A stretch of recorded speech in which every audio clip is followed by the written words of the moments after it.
Salut les amis, bienvenue à l'Académie exponentielle. Et pour ceux qui regardent cette vidéo au moment de sa sortie, eh bien, je vous souhaite une belle et heureuse année 2023. Je vous souhaite du bon courage dans vos études et je vous souhaite de réussir.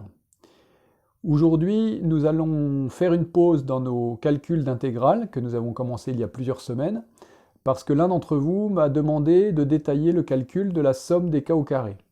Alors je vous fais ça, et puis j'en ai profité pour détailler la somme des cas au carré, la somme des cas au cube. On va voir ça tout de suite. N'hésitez pas, je vous l'ai déjà dit, à me proposer des exercices ou à me demander, comme c'est le cas ici, de détailler quelque chose que vous voulez voir plus en détail avec moi. Je vous rappelle les pouces et les abonnements. Et d'ailleurs, je remercie ceux d'entre vous qui se sont abonnés récemment à la chaîne. Ça me fait très plaisir et ça m'encourage à continuer. Et je remercie ceux qui vont le faire aujourd'hui. Voilà, alors sans plus tarder, on va passer aux exercices sur notre tableau. Et comme chaque semaine, donc, nous commençons par regarder la correction de l'exercice que je vous avais donné la semaine dernière, dans la vidéo numéro 19. Donc il s'agissait de l'intégrale de 0 à 4 de dx sur x au carré moins 4x plus 6. Donc il s'agit d'un polynôme au dénominateur qui n'a pas de racine, et donc on se ramène, comme on l'avait vu dans la vidéo de la semaine dernière, à de l'arctangente. Le résultat que vous devez trouver est pi sur 4. Alors pour ceux que ça intéresse, vous pourrez obtenir le corrigé en PDF sur le blog, dont vous avez l'adresse ici, donc mathexponentiel.com, mais je suis encore en train de travailler sur le blog et il n'est pas encore en ligne. Il sera en ligne au mois de janvier. Donc pour tous ceux qui regardent cette vidéo plus tard, eh bien, il n'y a pas de problème, vous pouvez aller sur le blog et vous trouverez ce PDF numéro 19. Et pour ceux qui regardent cette vidéo au moment de sa sortie, eh bien, je vous affiche le corrigé. Vous pourrez mettre la vidéo en pause et regarder cela si ça vous dit. Et tout de suite, nous passons donc au premier exercice de cette semaine. Et nous allons voir deux méthodes pour calculer cette somme. Alors, première méthode, ça serait de considérer que cette somme des cas, c'est une suite arithmétique de raison 1. Donc on commence avec U1 égale 1, et puis on a une raison R qui est 1. Alors la somme de n termes consécutifs d'une suite arithmétique, c'est une formule qui est intéressante et que vous devez connaître. Donc qu'est-ce qu'on fait? On calcule le premier terme, plus le dernier terme, alors pas forcément U0 et UN, mais en fait on peut partir de n'importe quel indice, donc ça peut partir de U7 par exemple jusqu'à U15, ça pose pas de problème. Donc on fait le premier terme plus le dernier terme, on divise ça par 2, et puis on multiplie par le nombre de termes. Alors qu'est-ce qu'on fait en fait ici? Quand on fait premier terme plus dernier terme divisé par 2, on calcule la moyenne des termes de la suite. Comme la suite est répartie régulièrement, on n'a pas besoin d'ajouter tous les termes, il suffit d'ajouter le premier plus le dernier divisé par 2 et d'avoir le terme moyen. Et du coup, le terme moyen fois le nombre de termes, évidemment, ça donne la somme de la suite. Alors du coup, si on applique ça à notre somme S1, le premier terme c'est 1, le dernier terme c'est n, divisé par 2, et puis fois le nombre de termes, c'est n. Et donc on retrouve la formule que vous connaissez, qui est n facteur de n plus 1 sur 2. Une autre méthode qui est rigolote et qu'il est bon de connaître, vous écrivez votre somme S1 comme 1 plus 2 plus 3 plus etc. jusqu'à plus n. Donc j'ajoute plus n moins 1 plus n. Et puis ensuite, vous écrivez la même somme en dessous, sauf que vous l'écrivez à l'envers. Donc vous partez de n plus n moins 1 plus etc. plus 2 plus 1. Vous tirez un trait et vous faites une somme, c'est-à-dire que vous ajoutez S1 plus S1. Alors évidemment, ça va vous donner 2 S1 est égal à, et puis vous ajoutez vos nombres en colonne. Alors vous voyez que 1 plus n, ça nous donne n plus 1, 2 plus n moins 1, ça nous donne n plus 1 aussi, et puis etc. n moins 1 plus 2, ça nous donne n plus 1, et puis n plus 1, évidemment, ça nous donne n plus 1. Et donc on obtient en fait à chaque fois n plus 1. Or, des termes, il y en a combien? Il y en a n. Donc du coup, ça vaut n fois n plus 1.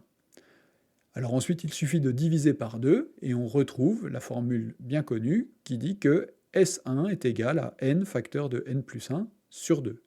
Donc voilà pour la somme des entiers.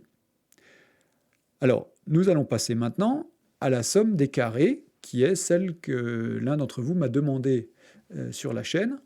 comment calculer la somme des carrés. Alors évidemment, on peut procéder par récurrence quand on connaît la formule. Bon, la formule, je pense que vous l'avez déjà vue et que vous la connaissez. Alors quand on connaît la formule, on peut procéder par récurrence, mais évidemment, ça se mord un peu la queue. C'est-à-dire que si on n'a pas la formule, on ne peut pas faire la preuve par récurrence. Donc la preuve par récurrence, c'est bien uniquement si on vous dit prouver que la somme des k au carré est égale à, etc. Nous, ce que nous allons voir, c'est comment est-ce qu'on retrouve cette formule. Alors pour ça, on utilise la formule du binôme de Newton pour développer k plus 1 au cube. Alors vous reprenez votre cours sur le binôme de Newton, a plus b au cube. On calcule les coefficients binomiaux, bien sûr, avec le triangle de Pascal. La troisième ligne du triangle de Pascal, c'est 1, 3, 3, 1. Et donc, ça nous donne que k plus 1 au cube est égal à k au cube plus 3k au carré plus 3k plus 1. Ensuite, on calcule k plus 1 au cube moins k au cube. Donc, il suffit de passer le k au cube de l'autre côté. Il nous reste 3k au carré plus k plus 1. Et ça, c'est vrai pour tout k appartenant à n. Alors, j'ai noté pour tout k appartenant à n, mais en fait, c'est vrai pour n'importe quel réel. Et ça serait même vrai pour n'importe quel nombre complexe. Maintenant, on va sommer ça pour k allant de 1 à n. Alors ça nous donne donc la somme pour k allant de 1 à n de k plus 1 au cube moins k au cube, qui est égale à la somme pour k allant de 1 à n de la partie droite de l'égalité, c'est-à-dire 3k au carré, plus 3k, plus 1. Ok. Alors maintenant, on va utiliser la linéarité pour casser ces sommes en petits morceaux. Donc, on a la somme pour k allant de 1 à n de k plus 1 au cube, moins la somme pour k allant de 1 à n de k au cube. On voit tout de suite qu'on va avoir ici des sommes télescopiques. On va pouvoir simplifier ça. Et puis ensuite, on applique à nouveau la linéarité à droite. Ça nous donne 3 fois la somme pour k allant de 1 à n des k au carré, plus 3 fois la somme pour k allant de 1 jusqu'à n de k, plus la somme pour k allant de 1 jusqu'à n de 1. Très bien. Alors, donc, la somme des k plus 1 au cube, ça nous donne quoi? 2 au cube plus 3 au cube jusqu'à plus n plus 1 au cube. Et puis la somme des k au cube, ça nous donne 1 au cube, plus 2 au cube, plus etc. jusqu'à plus n au cube. On voit que tout va se simplifier, sauf n plus 1 au cube, dans la première somme, et 1 dans la deuxième somme. Donc on a n plus 1 au cube moins 1 au cube est égal à, alors du coup ça nous donne 3 fois S2, puisque c'est la somme des k au carré, plus 3 fois S1, puisque c'est la somme des k, et puis la somme des 1, ça fait n. Ensuite, on isole S2, et on passe tout de l'autre côté, ça nous donne 3S2 égale, alors n plus 1 au cube, moins 1, et quand je vais passer le n, ça va me donner moins 1 moins n. Je l'écris en écrivant moins, entre parenthèses, n plus 1, vous allez voir pourquoi. Et puis ensuite, moins 3n, facteur de n plus 1 sur 2, ça c'est S1. Alors, on remarque qu'on a n plus 1 dans les trois termes de notre somme.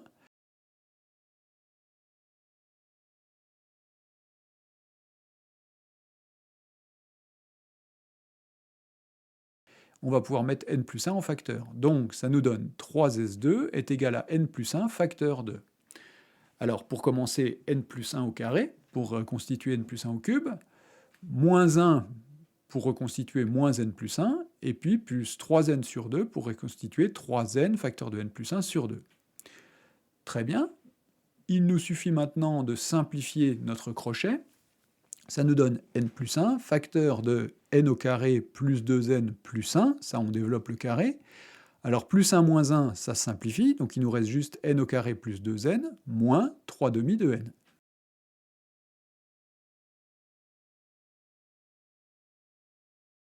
On remarque que dans la deuxième parenthèse, on va pouvoir mettre n en facteur, et ça nous donne donc 3s2 est égal à n plus 1, facteur de n, facteur de, alors pour faire n au carré, il faut mettre n en facteur, et puis on va avoir 2n moins 3 demi de n, ça nous fait 1 demi de n, comme on a mis n en facteur, il nous reste plus 1 demi.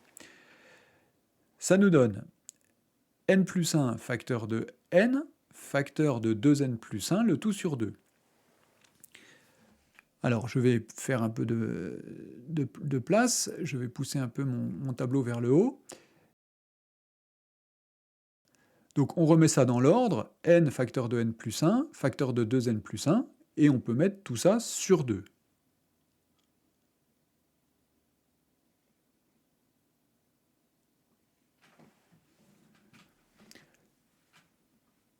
Ce qui nous permet d'obtenir donc la somme des carrés, S2, qui est égale à n facteur de n plus 1, facteur de 2n plus 1, sur 2 fois 3, c'est-à-dire sur 6, qui est une formule que vous avez dû voir en classe. Donc voilà comment on la retrouve.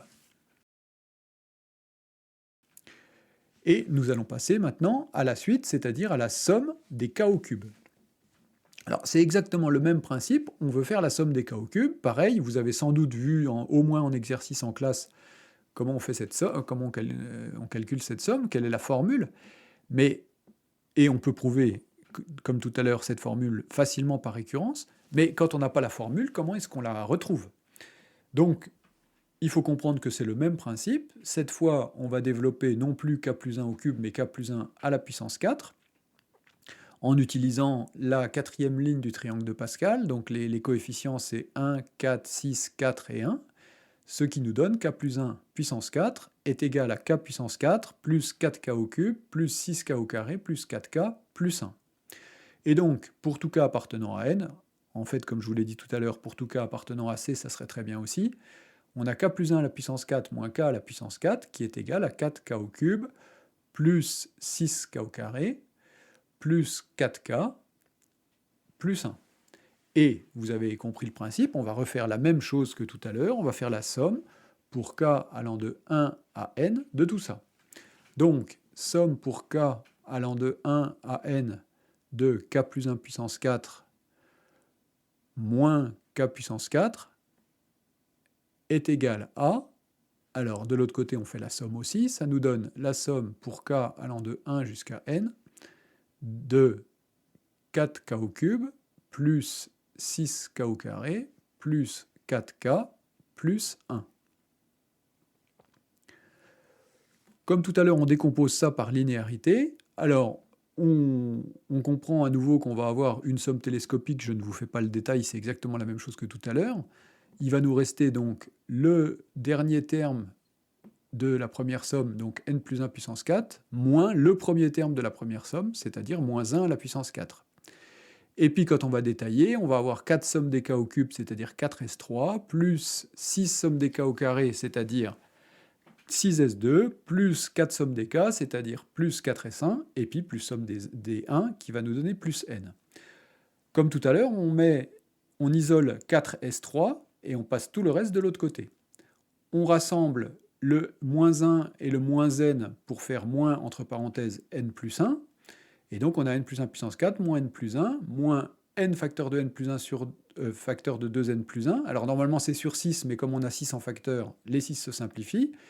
Et puis on a n plus 1 sur 2 fois 4, donc on a 2 facteurs de n plus 1. Qu'est-ce qu'on constate? On constate à nouveau que dans notre somme de 4 termes ici, on a à chaque fois n plus 1. On va donc pouvoir mettre n plus 1 au facteur.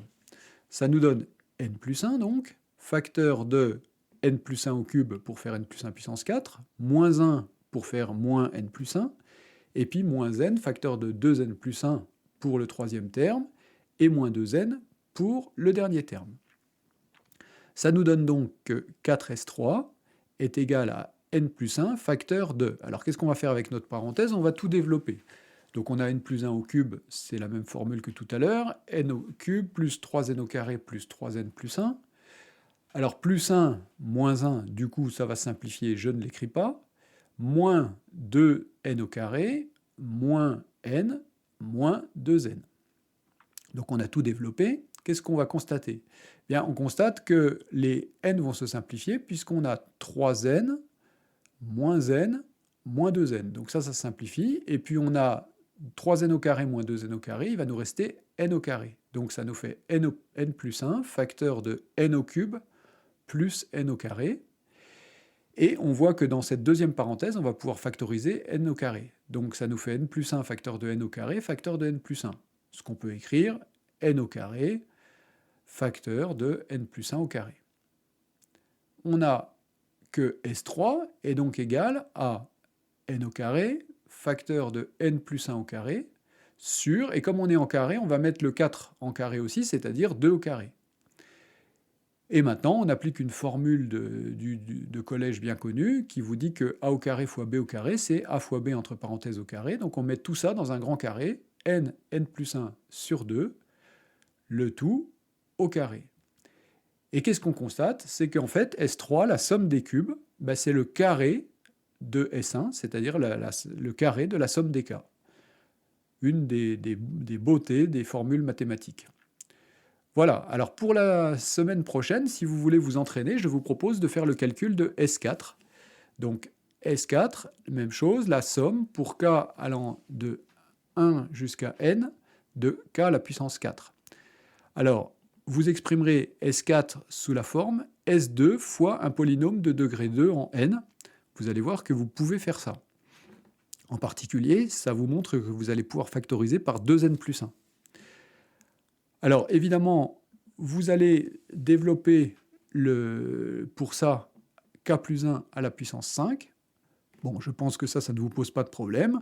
Je vous rappelle que pour obtenir ces coefficients, 1, 5, 10, 10, 5, 1, on développe le triangle de Pascal jusqu'à la 5e ligne, et on voit que la 5e ligne du triangle de Pascal, on obtient bien 1, 5, 10, 10, 5, 1, et c'est ça qui fait nos coefficients quand on développe k plus 1 à la puissance 5. Voilà pour l'exercice de la semaine prochaine. Bien, alors c'est la fin de cette vidéo, nous avons terminé nos calculs. Je vous encourage à faire l'exercice que je vous ai posé, qui va vous permettre de bien comprendre comment ça fonctionne. Les maths par la pratique, hein, il n'y a que ça, donc ne vous contentez pas de regarder les vidéos, mais aussi faites les exercices, ça vous aidera. Voilà, et bien écoutez, on se retrouve la semaine prochaine pour une prochaine vidéo. Je pense qu'on va reprendre notre cycle sur les intégrales. Ça va être la reprise, donc bonne reprise à tous. Travaillez bien, bon courage et salut!